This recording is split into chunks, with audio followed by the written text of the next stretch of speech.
"Oh, Tony, look at our baby. Go on, hold her." My husband just stared at me along with my in-laws when I said that. Then they said something I never thought they would say. "You can't have children with me because I'm infertile, right? Who's the father? You should get a divorce." I was stunned by this out of the blue. Then the doctor said on my behalf, "Shall we find out who the father is?" "What?" My husband and mother-in-law suddenly panicked at the doctor's comment. "My name is Kara. I am a 31-year-old office worker. My husband Tony and I have been married for 2 years. We were classmates in college, and even after we entered the workforce, we kept in touch with each other and naturally started dating. After 3 years of dating, he proposed to me and we got married. Although we started dating casually, we had been friends since college, and I felt very comfortable with him. So when he proposed to me, I readily accepted the idea of marrying him. I knew I could be with him forever. That's how I felt. And even after we got married, I felt the same way. He still cared for me as he did when we were dating. And we are very happy in our marriage. Since we had been together for many years and had lived together, I thought that marriage would be the same as before. But marriage seemed to bring a fresh feeling to everything. And I always felt excited to be with him. We worked together and had a well-balanced life with each of us at the home. My husband has been living alone for a long time, and to some extent, he is able to cook for himself, which is very helpful. Recently, he seemed to be addicted to the taste of curry, and has a variety of spices in the house. So on weekends and holidays, my husband always makes spiced curry. Compared to the first time, the taste has been getting better and better, and he's so addicted to it that I think he might open a restaurant. I am also addicted to baking, and on holidays, we often enjoy eating baked sweets I make at home with my husband. Since we don't spend money on any other activities, I think we have a rich life, with both working and a comfortable income. We are not extravagant by any means, but we are certainly living a happy life. I think such a feeling is the best. There's no need to live in a high-rent place, or to wear expensive things to look good. If you really like the brand, that's fine. But I don't try to get something just because it will make people around you think I'm great. You will end up finding yourself in a situation where it won't be accepted by others again, and you will try to make up for it with things. And then you will find yourself running out of money, and your mind will be ruled by anxiety and impatience. And sometimes you will even go into debt. So I personally believe that it is best to save money while living within one's means. I am sure that my husband feels the same way, which is why we are still happy married after 2 years. But recently, his behavior started to change. What do you think? What? New clothes? That's unusual. I bought it because I thought it looked cool. So, what do you think? I like it. It looks good on you. Good. But it's a brand name. I'm surprised you decided to buy it. I just had to have it. I see. I thought it was unusual for my husband, who had never been interested in clothes before. Well, people's taste can change suddenly. And if he's buying it because he's happy with it, then there's no problem. However, my husband's appearance changed after that. He started to do his hair in fashionable styles, and even started to wear men's perfume. What's the matter with you lately? You seem to be taking a lot of care about your appearance. Whoa, I'm a section chief now too. And now I'm worried about the way my subordinates look at me. I thought I should change my appearance so that they'll think I'm a cool boss. I see. I was a little surprised. I thought my husband was the type of person who's not influenced by the superficial evaluations of others, just like me. But when you are in a higher position and people pay attention to you, maybe you start to pay attention to those things. Well, my husband seemed to be buying them within his allowance, and I didn't want to be so strict about it. Besides, I am glad that my husband is cool. I would stop him if he's going to make too many expensive purchases, but I'm sure he can control himself there. For the time being, he seemed to be making do with his allowance. However, a little after that, my husband said something like this. "Hey, I was wondering if you could give me some money." "What? Why?" "Considering what you earn, that should be enough, right?" "That's not so little. I think it's pretty average." Even though I told him so, he still didn't seem to be convinced. "I feel like I'm the one who's losing money." "Why do you say that?" "You've been leaving me in charge of the household's finances because you think it's too much of a hassle." I know, but aren't you making sure that you're more of your share? "I'm not doing that." I thought it was getting too much. I got angry, and my husband didn't talk about it anymore. But I didn't think we would come to this point to fight about something like this. We made up and went back to our normal routine. Well, it's been 2 years since we got married. And maybe it's time for us to start noticing each other's various aspects. I was hoping that we could talk things out and get along well with each other in such a situation. Then a very happy thing happened. What? You're pregnant? It's ours. That's amazing. It turns out I'm pregnant. Kira, thank you. I'm gonna try harder. My husband was happy to hear that. We're going to have a new family, and we're going to be happy. Just thinking about it made my heart beat faster. Then I started to rest as much as possible because I was pregnant. My husband said he would work hard because we would need more money after the baby was born. And he continued to work overtime as usual. I wanted him to come home early, at least until the baby was born, but he went back to his work. When I pointed this out to him, he said, I see. I'm sorry I didn't think of that. I'll try to get my mom to support you. He started inviting my mother-in-law to the house. Well, that's not what I meant. I don't think my husband and I are communicating very well these days. Well, my relationship with my mother-in-law is not so bad, and it's nice to have someone there for me. Then I entered a stable period and started to prepare for the birth in earnest. My husband was coming home quite late, so I decided that I couldn't make my mother-in-law wait that long every time. So I decided to have the baby back home. Are you sure? Yes, I'm sure. Thank you for all the support you have given me. I thanked my mother-in-law and went home. Kira, welcome home. Hi, Mom. My mother lives alone in my parents' house. She lives in a rural area, so I don't get to go home often. And I feel sorry for her. She always told me not to worry about it, but still, she was very happy when I came back home. This time, I can stay with her for a long time because I am going to have a baby at home. I was happy to be back home for the first time in a while and enjoyed talking with my mother. We talked about work and the pregnancy while eating her home-cooked food. We had a relaxing time together. As we spent time together in this way, my belly was getting bigger. Soon, my husband and I would have a beautiful child. I couldn't help but feel excited at the thought of it. But I was also a little anxious at the same time. That is, my husband has not been responding to me much lately. I basically reported to him about my health and the baby's condition. In the beginning, he didn't reply, but then gradually he never did. And now he doesn't even read my messages. Is something wrong? Maybe he's just busy with work.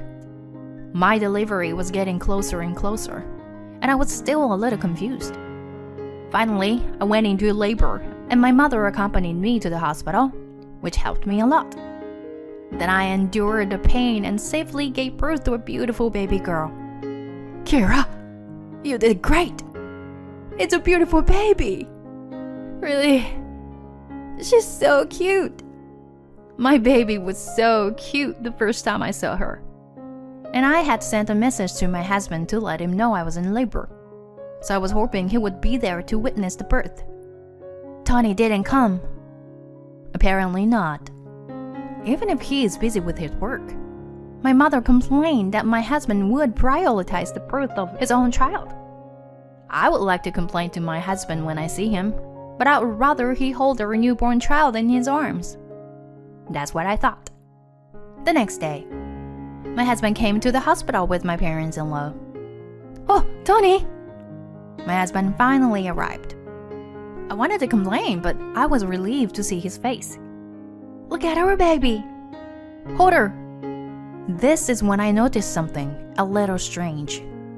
My husband just stared at me along with my in-laws when I said that. "What's wrong with you?" And both of them looked grim, and I sensed something was wrong. I asked them fearfully. Unfortunately, my mother had an appointment at the hospital she was visiting, so she was not here today. The air was heavy. And then they said something I never thought they would say. Whose baby did you give birth to? "What are you talking about? It's your baby, isn't it?" You can't have kids with me because I'm infertile, right? Who's the father? I'll divorce you. I'm stunned by such words out of the blue. "Wait a minute.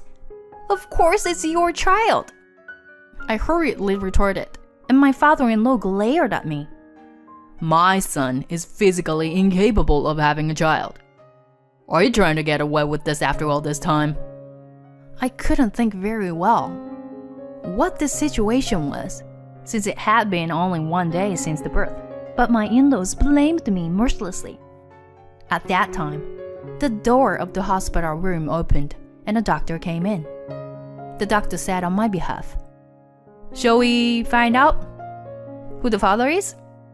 Mrs. Kara has just given birth and is in a state of mental and physical exhaustion. If you push her any further, I, as her doctor, will have to ensure her safety. You are all yelling so loud.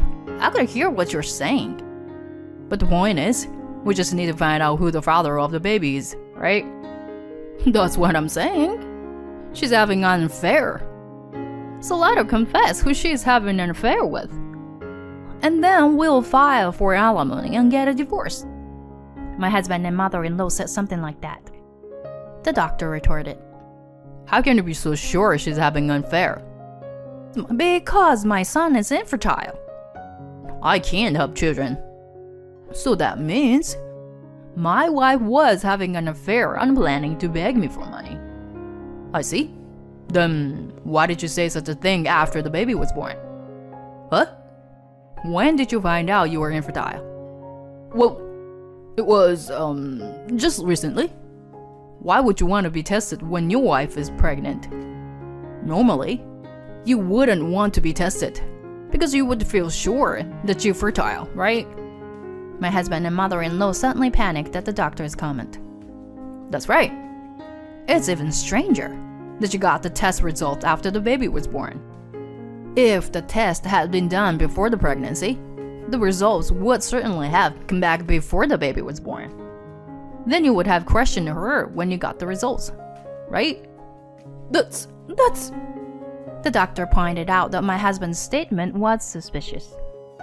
My father-in-law, who was listening to this, started to argue with the doctor's statement. "I think he's right. I had thought that my son would never lie. But now the strange things are starting to come out. It is true that I am really infertile." "Then, why did you get tested?" My husband and mother-in-law started to panic even more as my father-in-law joined in the questioning. "Wait a minute. Don't you believe our son?" "I want to believe my son, but I want to know the truth." "Shall we do a DNA test then?" "What?" When the word DNA test was mentioned, my husband and mother-in-law got more upset. "Is that really necessary?" "Huh? Since my body is incapable of having children, we already know the result, don't we?" "A DNA test is necessary to prove that. And if you were going to accuse her of adultery and divorce her, you need to examine her in detail, don't you?" My husband and mother-in-law were absolutely shocked when the doctor said that. My head finally started to spin, and I shrank my words with the thought that I had to protect this child. Let's do the DNA test. I'll get the results and show that you were lying. Then the doctor sent their in-laws away from the room. Thank you so much. No, don't worry about it. Actually, your mother asked me to. She asked me to protect you when she can't come to the hospital. Mom did. Yes. She heard about your husband's recent behavior and thought it was suspicious.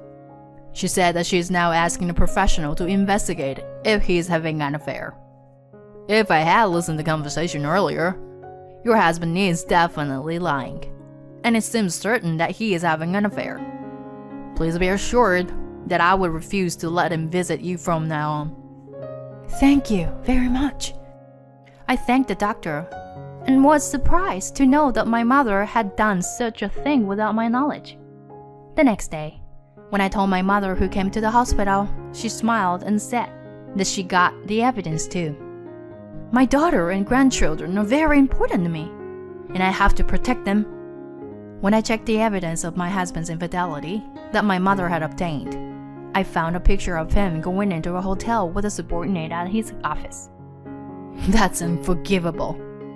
How could he suspect me of infidelity when he himself was having an affair? Then we went to my parents-in-law's house with the evidence. My father-in-law was surprised to see the evidence of the affair, and my husband and mother-in-law became pale. You were going to be with the adulterer, so you tried to frame me and divorce me. That's... I see. Tony, explain yourself. My father-in-law yelled at him, and my husband confessed with a frightened look on his face. Everything went as I expected. And to my surprise, my mother-in-law seemed to know about it, and was cooperating with him. She was disappointed that she heard that the baby was a girl, and she thought they could expect another baby when she heard that the lover was a young woman. That's disgusting. My father-in-law apologized to me and my mother. I trusted them just because they were my family, and I hurt you guys. I'm so sorry. I'll let you divorce my son and make sure he pays alimony and child support. No. Why are you making this decision on your own? Shut up. You should know the weight of what you've done. And you should be sorry for being a part of such a lie. You should both reflect on what you've done. So pack your bags and leave. Wait a minute. What do you mean we should reflect? I don't want to live with you for a while. Why don't you and your son just live with yourselves? I'll change the locks on the house so you can't get in. That's not right. We left the house after that, and I demanded alimony from my husband and the adulterer and child support as well.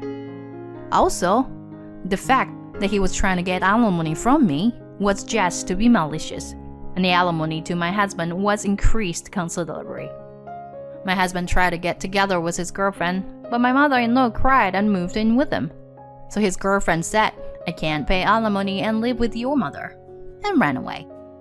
Furthermore, the girlfriend complained to the company that my husband had sexually harassed her, and so he was demoted regardless of whether the facts were correct or not. It seems that the company also judged that the divorce was going through at the same time, and that it will be a hardship on the company. However, despite the cold looks he receives from those around him, he still has to pay alimony and child support, as well as earn money to live with his mother. He feels ashamed and stressed every day as he works. He deserves everything he gets, and I have no sympathy for him. On the other hand, I applied to the company to switch to remote work so that I can live at home with my mother and raise my daughter. My mother and I have gotten along even more with the doctor who helped us with the case. Recently, I have been inviting him to our house for dinner, and we are gradually getting closer to each other. I do not know what will happen from now on, but I secretly hope to have a relationship with him in the future.